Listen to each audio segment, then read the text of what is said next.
This is never easy. I always think I'm going to be able to pull it off, and I can't.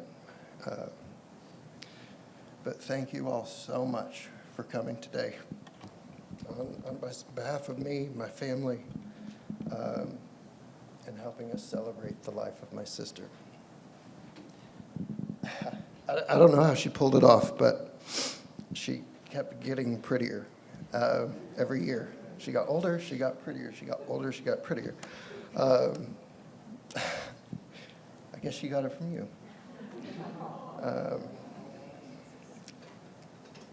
It says in the pamphlet that I'm supposed to give tribute to my sister's life, and I really can't think of a more fitting tribute than all of you sitting in these chairs today.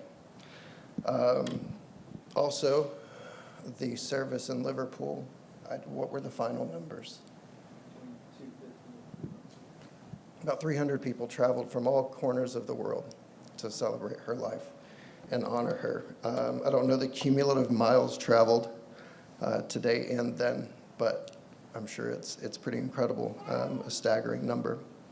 And just everyone's willingness and joy and happiness to be here to celebrate her speaks volumes to the woman that she was. How do you measure a good life? What metrics apply? I think in Lydia's case, it would have something to do with the number of lives she touched. I learned a lot about her at her funeral in Liverpool. There are always things that you think you know about somebody and it doesn't become clear until after they're gone.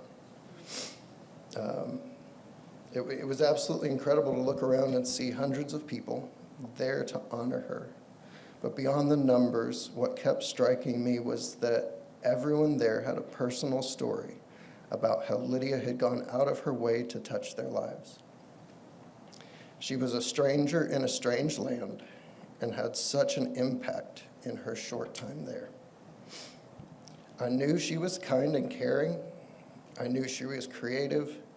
I knew she enjoyed traveling. I knew she loved people. What I didn't know was just how much of an impact she made in her short life, and that she had touched as many lives as she did.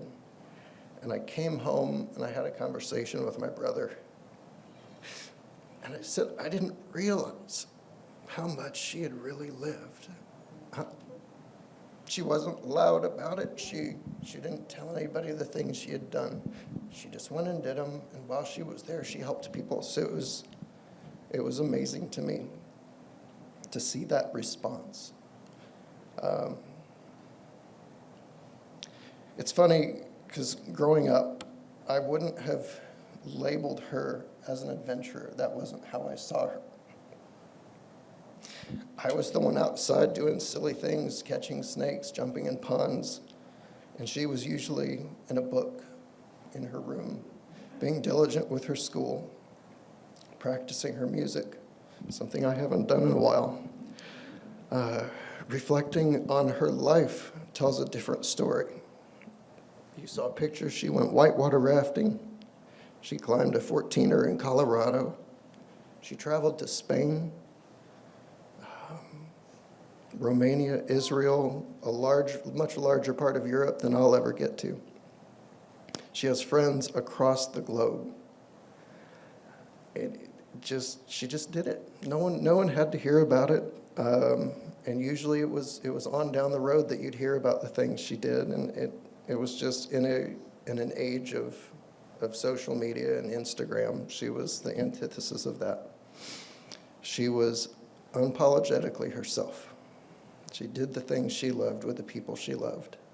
And I can't recall her ever changing who she was for anyone. She was faithful and steady. My memories of my sister go back to being kids growing up in Florida, barefoot days playing outside, stepping on sand spurs and fire ants. Being the youngest of three had its benefits and its detractions. She was a caretaker at heart. She spent countless hours reading me books and telling me stories. She was also perfectly happy to tell me to hide under a blanket and pretend to be a rock so she could sneak away to have some time absent of an annoying little brother.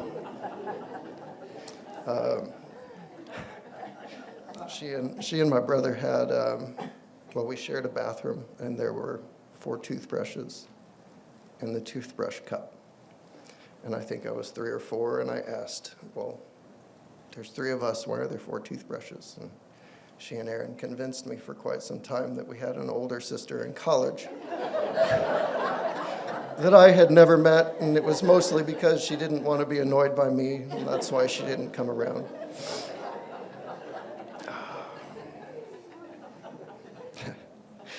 Her having me for a brother had its benefits and detractions. We were very close through childhood and remained so into adulthood. Our time spent together decreased once she was married, with the Atlantic Ocean between us. Our communications became kid-centric. Look what Eliana drew. Listen to the new song Abrielle is playing. Look how high Judah is in that tree. Look what my girls are doing. It became videos back and forth, birthday songs sung back and forth between cousins.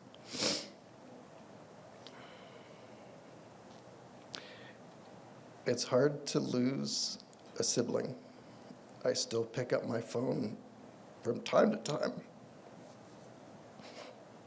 with the intention of sending her a video of my kids.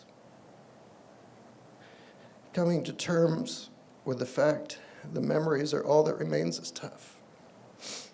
But the thing is more difficult is knowing that my kids won't know their aunt the way I did.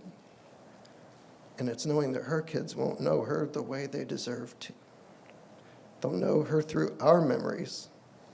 They will know her through the impact she had on others and the stories they tell.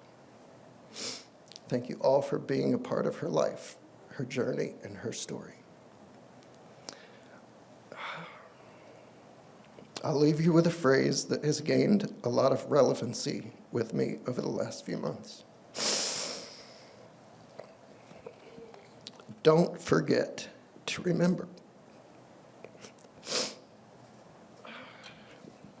I'm stealing it from Rosie and her family, who, she came up and played the violin for us earlier.